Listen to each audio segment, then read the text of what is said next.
जय माता दी दोस्तों, कैसे हैं आप। आज मैं आपको बताऊंगी कि अगले दिन से कैसे पूजा पाठ करनी है 9 दिनों तक। बहुत लोगों की ये समस्या रहती है कि माता की स्थापना तो कर दी हमने, बट अगले दिन से हम 9 दिनों तक कैसे पूजा पाठ करें, क्या क्या सामग्री चढ़ानी है, क्या करना है। तो दोस्तों, ज़्यादा कुछ नहीं करना होता है, बिल्कुल सिंपल विधि से ही माता की पूजा होती है 9 दिनों तक। आपको क्या करना है, अगर मान लीजिए आपने सबसे पहले आपको यहाँ माता की साफ़ सफाई करनी है तो क्या करना है। उसके लिए मुझे ज़्यादा ज़रूरत नहीं साफ़ सफाई की, क्योंकि मैंने पहले से ही ऐसे ही अच्छे तरीके से पूजा की है कि ज़्यादा साफ़ सफाई ना करनी पड़े और इधर उधर सामान कोई हिले डुले नहीं।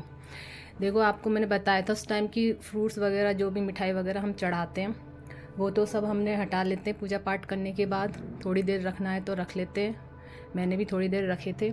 फिर उसको प्रसाद के रूप में अपनी फैमिली मेम्बर्स को बांट देते हैं, घर के सदस्यों को दे देते हैं। तो अगले दिन पूजा करने के लिए क्या करना होगा फ्रेंड्स, आपको अगर आप चाहते हैं कि माता की माला चेंज करना है या कलश की माला चेंज करनी है, अगर नई माला चढ़ाना चाहते हैं आप, तो कलश की माला को उतार लें और माता रानी की माला को उतार लें। अगर आप चाहते हैं कि हमें यही 9 दिन तक रखनी है तो फिर नहीं उतारें आप, अगर आपकी इच्छा है तो उतार लें और रोज़ाना नई माला चढ़ाएं, कलश को भी और माता रानी को भी। दोस्तों, मैं नई माला नहीं चढ़ा रही हूँ क्योंकि मेरे पास अभी अवेलेबल नहीं है, तो फिर मैं कलश की और माता रानी की 9 दिन तक यही माला रखूँगी। मेरे बगीचे में फूल उगे हुए हैं, वो मैं फूल चढ़ाऊँगी। अगर आपने मान लीजिए फूल चढ़ाए हैं तो माता रानी के पास या जिस जिस जगह पर फूल चढ़ाए हैं आपने नवग्रहों को, ये नवग्रह हैं उनको, अगर इधर ये पात्र है जिसमें ये माता रानी की ये उगेंगे, इसमें जवारे, अगर इनको यहाँ पर भी फूल चढ़ाते हैं, अगर यहाँ पर चढ़ाया है आपने तो उन सब फूलों को हटा लें और जो भी प्रसाद वगैरह अगर फैला हुआ है उसकी साफ़ सफाई कर दें अच्छे से। फ़िलहाल मेरे पास ऐसा कुछ भी नहीं है, तो मैं बस ये दीपक लूँगी और इसकी साफ़ सफाई करूँगी। और जो ये गंगा जल रखा था इसमें, मतलब जो जल चढ़ाने का था, या तो पौधों में दे दें, सूर्य देव को दे दें जल, बस इतना ही करना है आपको। और जो फूल चढ़ाए उनको हटाकर नए फूल अर्पित करें माता रानी को। सबसे पहले तो आपको नहा धोकर सब काम से फ्री होकर अच्छे से ही माता रानी के हाथ लगाना है। ऐसे आपको पूजा पाठ नहीं करनी, नहा धोकर अच्छे से रेडी हो जाएं, उसके बाद माता रानी की पूजा करनी है। जब अच्छे से साफ़ सफाई कर लें आप, उसके बाद आपको क्या क्या करना है कि जो ये माता रानी का ये चढ़ावा जो हमने चढ़ाया है, ये श्रृंगार, ये 9 दिन तक रखा रहेगा। और जो दक्षिणा की दान दक्षिणा जो भी चढ़ाते हैं आप, वो भी 9 दिन तक रखी रहेगी, उसको हटाना नहीं है, बाद में हटाना है 9वें दिन। तो इसलिए ध्यान रखें आप। पहले आपको क्या करना है, माता रानी को फूल चढ़ाने हैं। आज मैं पुष्प लाई हूँ जो मेरे बगीचे में लगे हुए हैं। आजकल ये फूल कम हो गए हैं क्योंकि मौसम चेंज हो रहा है, अक्टूबर आ रहा है, सर्दी आ रही है, तो ये कम होते जा रहे हैं। तो मैं माता रानी को सबसे पहले तो हम माता रानी को तिलक करेंगे।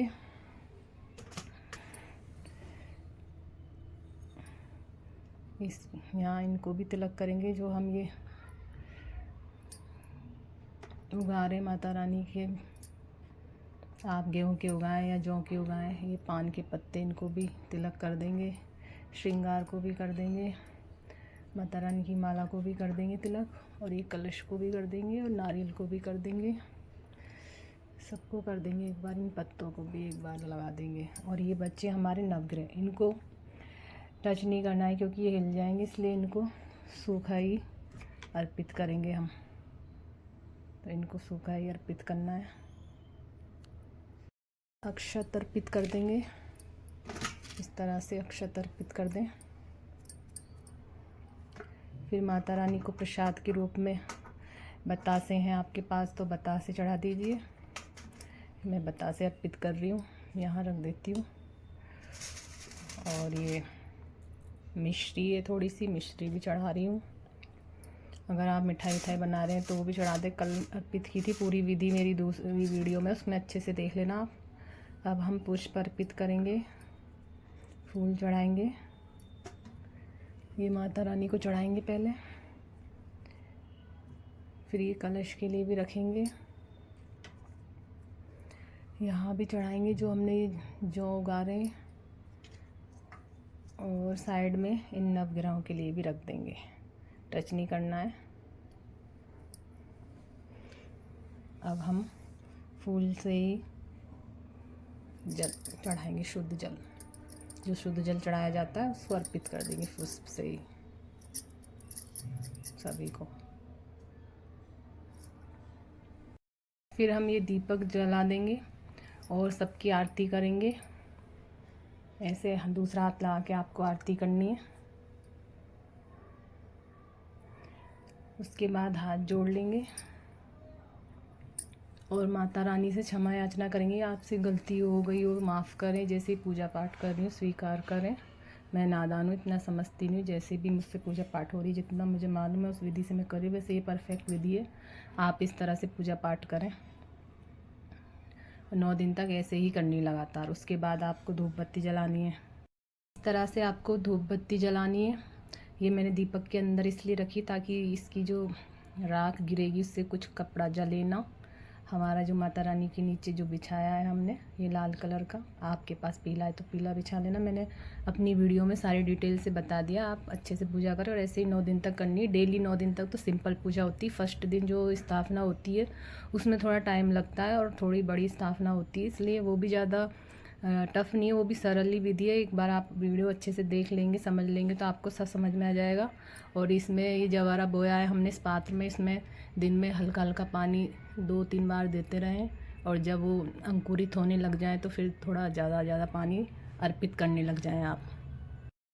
और एक चीज़ का आपको ध्यान रखना है दोस्तों, अगर आप मान लीजिए कोई माता रानी की दुर्गा स्तुति कर रहे हैं या कोई मंत्र वगैरह कर रहे हैं तो वो सारी विधि से पूजा करने के बाद लास्ट में आप आरती गाना चाहें तो आरती गा लें। आज ब्रह्मचारिणी माता का दिन है, उनकी आरती अलग से गाना चाहें स्पेशली तो उनकी भी गा सकते हैं, नहीं तो अम्बे जगदम्बे वाली तो मैन है ही, वो 9 दिन तक गाएं आप। वही माँ को प्रसन्न करने के लिए बोली जाती है आरती, उसको आप डेली गाएं। डेली माता की आरती करना सही रहता है। अगर मान लीजिए आप वो नहीं कर पाते हैं तो कोई मंत्र कर लें, नहीं कर पाते हैं तो ऐसे हाथ जोड़ के और पूजा पाठ करके और बस फिर आप जो भी अर्पित करें वो अर्पित कर दें। शाम को आप अगर सेगार करते हैं, सेगार में जो भी बनाते हैं आप, तो माता रानी को पहले वो बना के अच्छे से शुद्धिकरण से बनाना है, साफ़ सफाई का ध्यान रखते हुए फिर माता रानी को अर्पित करना है। वो मतलब ऐसे सच में नहीं खिलाना है कि भाई पूरी तस्वीर वगैरह बिगाड़ दो आप, नहीं, ऐसे अर्पित करना है माँ के सामने, फिर आपको खाना है, भोग लगाना है इस तरह से। और अगर मान लीजिए आप खाना खाते हैं तो खाना जो भी बनाए खाने में वो भी माता रानी को अर्पित करना है और फिर खुद खाना है।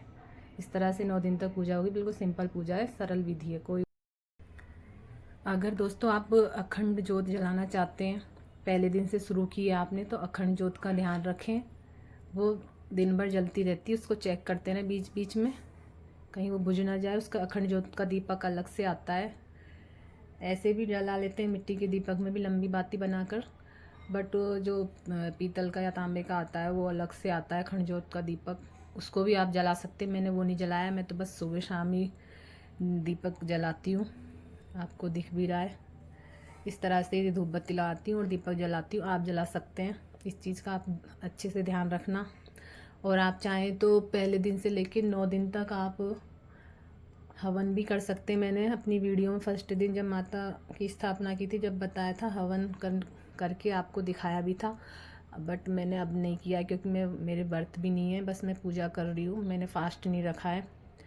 अगर आपने फ़ास्ट रखा है तो जो मैंने फर्स्ट दिन हवन करके दिखाया था वैसे ही हवन आपको डेली करना है। माता रानी का अंगारी लेकर उस पर बतासा चढ़ाकर डेली पान चढ़ा सकते हैं, तो पान माता को अर्पित करके फिर हवन में उसको अर्पित करना है। नहीं कर सकते डेली तो फिर कोई बात नहीं, बस आप कपूर रखिए, घी डालिए उस अंगारी पर, जो गोबर की गाय के गोबर की उपला बना हुआ आता है, और जो भी मिठाई वगैरह है अगर वो भी नहीं है तो बतासा चढ़ा दें और घी डाल दें, कपूर डाल दें और बस हवन कर दें। इस तरह से ये हवन की सामग्री अर्पित कर दें पूरी, तो इस तरह से हवन हो जाता है।